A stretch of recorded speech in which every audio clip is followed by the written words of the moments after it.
आज का हमारा क्लास में होगा challenges and issue faced by MSME micro small and medium enterprises. तो जैसा कि हम लोग जानते हैं कि माइक्रो स्मॉल मीडियम एंटरप्राइजेस का रोल सिर्फ भारत में ही नहीं है, सारा देश में है। इन्होंने इकोनॉमिक्स रिसेशन यानी डिप्रेशन 2008 में जो आया था, पूरे वर्ल्ड विश्व के मंदी के चपेट में था, इसने सिग्निफिकेंट एवं रिमार्केबल रोल अदा किया था maintaining consistent growth rate and consistent employment generation हुआ था। और हमारा देश में तो बेहतरीन हुआ था। That time there was a PM doctor Manmohan Singh थे उस समय, तो हमारा ग्रोथ रेट में कोई ज्यादा फर्क नहीं पड़ा। उस समय हमारा डबल डिजिट के करीब था।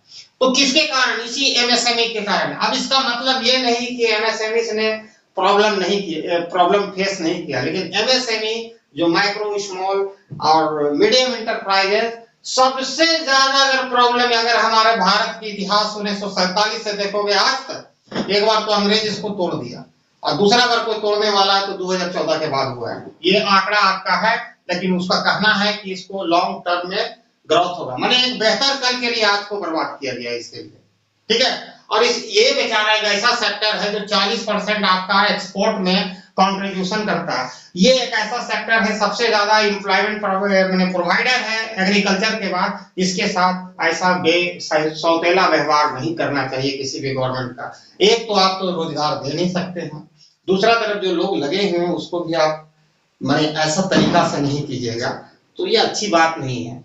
लेकिन इसका जो रियल जो चैलेंजेस है, इसमें सबसे बड़ा प्रॉब्लम जो ये फेस कर रहा है, lack of shortage of educate capital and credit. इसमें सबसे ज्यादा इस सेक्टर आज भी फेस कर रहा है credit problem, availability of credit यानी लोन वगैरह की इसकी समस्या सबसे ज्यादा है। और यही ग्रेटेस्ट प्रॉब्लम है जो इस सेक्टर के ग्रोथ को रोके हुए है, ठीक है।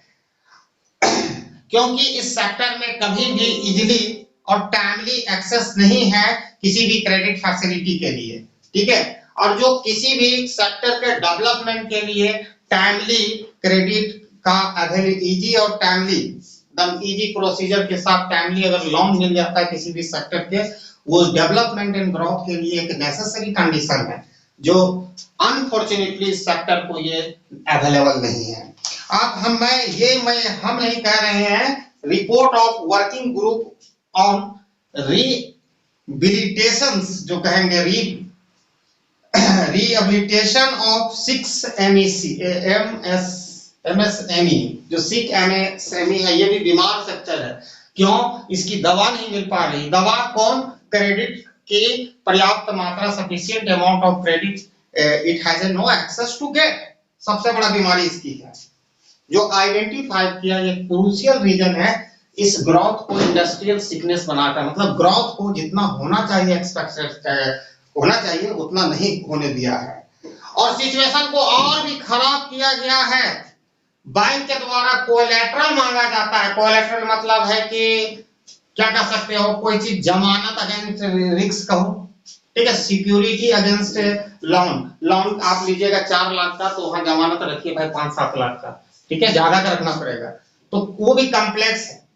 दूसरा नंबर जो इसमें कम्बरसम माने वेरी लॉन्ग जो आपको हो गए प्रोसीजर है सेक्शन करने का, यहाँ जाओ वहां जाओ दौड़ो, और इसमें डिले भी होता है, डिसबर्समेंट जो मैंने लोन देने में भी डिले किया जाता है, और हायर रेट ऑफ इंटरेस्ट भी इसी सेक्टर को चुकाना पड़ता है। अब इस सेक्टर में ज्यादातर बताते हैं माइक्रो यूनिट है, 97% अकाउंट फॉर है, और ज्यादातर उसकी नेचर कैसा है बताते हैं कि स्मॉल बिजनेस है, और ज्यादातर वो इनफॉर्मल सेक्टर के हैं जहां पर वो कंपराइजेस करता है, मतलब डेली बेज अर्नर को, ठीक है। तो इस सेक्टर में सबसे बड़ी प्रॉब्लम है कि लोन की कमी है, जिसके कारण इनका पर्याप्त डेवलपमेंट नहीं हो रहा है। और जहां इस सेक्टर में जो लोग लगे हैं, अगर लोन लेने का प्रयास करता है इंडिजिनस मनी लेंडर से, तो वो विशियस सर्कल ऑफ पॉवर्टी में फंस जाता है, क्योंकि वहां higher rate of interest charge जानते हो 10% रहता है। अगर 1 लाख रुपया देगा तो 10 महीना में 1 लाख हो जाएगा, यानी 10 महीना में दुगना हो जाता है, जिसको बैंक को करने में 10 वर्ष से भी ज्यादा लगता है। इतना कॉस्टली है वहां से लोन लेना।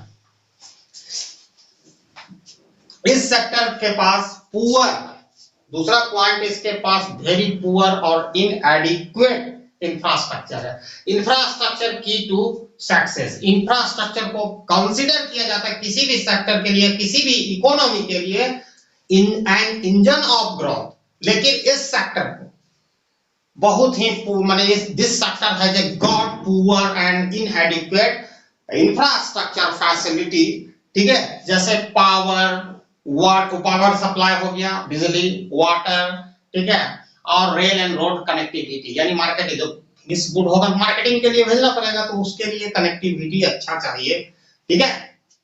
और इसके कारण इन चीजों के शॉर्टेज होने के कारण जो प्रॉपर अगर इंफ्रास्ट्रक्चर नहीं हुआ तो इसको इसकी ग्रोथ रेट को एडवर्सली माने ऑपोजिटली माने इंपैक्ट डाला है, इफेक्टेड किया है, मतलब बुरा प्रभाव डाला है।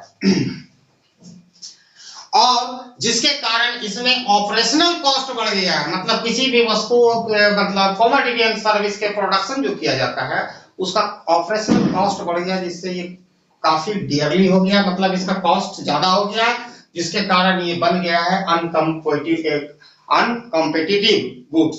अब देखो आज के ग्लोबलाइजेशन है, इसका प्राइस ज्यादा रहेगा तो नहीं काम चलेगा। प्राइस ज्यादा है कोई जेन्युइन रीजन के कारण नहीं है, इनप्रॉपर इंफ्रास्ट्रक्चर के कारण है, ठीक है, माने कमी के कारण है, जिसके कारण ये जो विदेश से गुड्स आ रहा है उससे ये कंपटीशन नहीं कर पा रहा है बढ़िया से, जिसके कारण इस सेक्टर का ग्रोथ रुका हुआ है। और अगर इसका विकास, हम कल भी चर्चा किए थे क्लास में, अगर इसका विकास स्मूथ हो जाए तो we would be number 1 in the term of economic, चाहे परचेजिंग पावर पैरिटी हो, ट्रिपल पी हो, हम लोग बन जाएंगे, चाइना से तुरंत आगे निकल जाएंगे, ठीक है। इसके पास तीसरा जो प्रॉब्लम ये फेस कर रहा है, inadequate marketing linkage and access.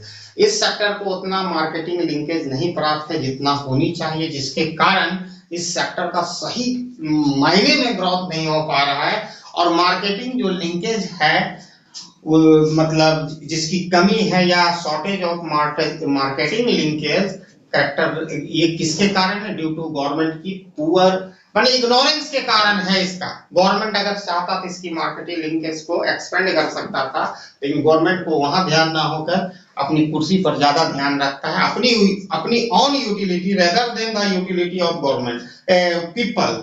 Government कोई भी गवर्नमेंट होता है अपनी यूटिलिटी ज्यादा बढ़ाने के चक्कर में रहता है। इस सेक्टर का अगर कर लेगा, सब शिक्षित हो जाएगा, फिर कौन देगा वोट? गधों को। तो ये भी एक कारण है। तो यहाँ पर जो वीक मार्केटिंग जो है तो गवर्नमेंट की बैड पॉलिसी के कारण है। इसके अतिरिक्त यहाँ पर जो मार्केटिंग की जो कमी है जिसको कंसीडर किया जाता है one of the biggest reason for slow growth rate of MSME. Are you getting the point? Fourth point, shortage of, ठीक है, skill human resources. Human resources मतलब लेबर भी आएगा उसमें, ऑफिसर भी आएगा, सारा जो ह्यूमन बीइंग है। तो इस सेक्टर में शॉर्टेज है, ठीक है, मतलब स्किलफुल लेबर रिसोर्सेस या आप कह सकते हैं ह्यूमन रिसोर्सेस की सेक्टर में काफी कमी है, ठीक है। और इस सेक्टर को हमेशा फेस करना पड़ा है sewer problem of unskilled labour का, क्योंकि इनफॉर्मल सेक्टर में ज्यादातर मैक्रो यूनिट काम कर रहा है, ठीक है। वहां पर ना तो गवर्नमेंट के द्वारा कोई जॉब ट्रेनिंग है, ठीक है। दूसरी ओर इस सेक्टर का जो मैनेजमेंट है या एंटरप्रेन्योर जो चल रहा है जनरेशन आफ्टर जनरेशन। अब इसको एक एग्जांपल से समझ लेना। मेरे पिताजी का मान लो एक छोटा सा माइक्रो यूनिट था, उसमें कुछ खिलौना बनता था, पेन बनता था, मार्कर पेन, कुछ भी बनता था, मार्कर पेन मान लो।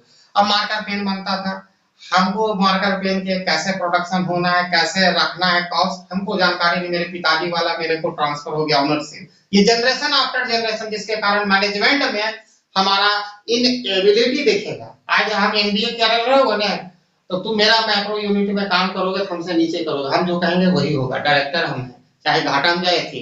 ये चीजें चल रही, जिसके कारण वहां पर इनएफिशिएंट मैनेजमेंट है, जिससे एक तरफ तो इसका प्रोडक्ट जो भी गुड्स एंड सर्विसेज इससे तैयार होता है उसका कॉस्ट बढ़ जाता है। दूसरी तरफ ये जैसे ही कॉस्ट बढ़ता है इंटरनेशनल मार्केट हो या डोमेस्टिक मार्केट में कंपटीशन में खड़ा नहीं रह पाता है, क्योंकि लार्ज स्केल जो इंडस्ट्री द्वारा प्रोडक्ट तैयार करके विदेशों से आता है उसकी कीमत काफी कम होती है। यहाँ पर कीमत क्या है? ड्यू टू पुअर मैनेजमेंट, जो generation after generation going on.